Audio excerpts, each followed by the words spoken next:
E aí galera, beleza galera?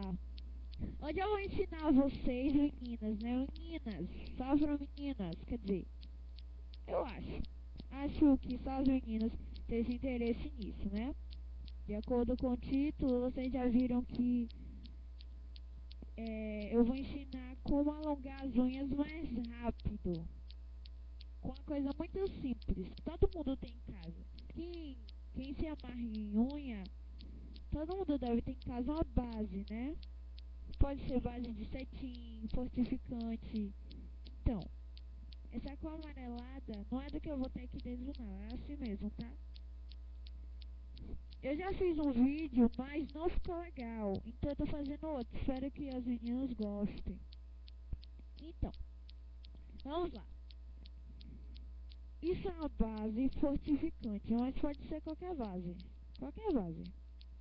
Você vai pegar um dente, um dente de alho, e vai colocar e vai picar tudo bem pequenininho e vai colocar aqui dentro. Vai deixar aqui 3 dias.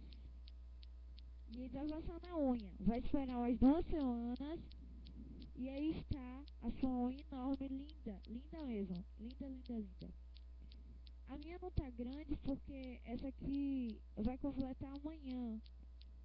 3 dias. Mas eu já usei. Ficou muito legal, muito legal. Vocês não vão se arrepender. E tem outra coisa. Se as unhas de vocês quebram com muita facilidade, são frágeis, vocês botam alho. Isso vai acabar, vocês vão ver. Vai ficar perfeita a unha de vocês. E depois vocês decoram do jeito que vocês quiserem. A minha tá uma filha única, ó.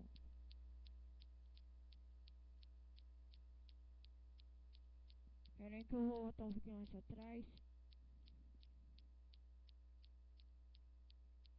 É uma flor e uma joaninha. Não dá pra enxergar direito, porque tá escuro aqui.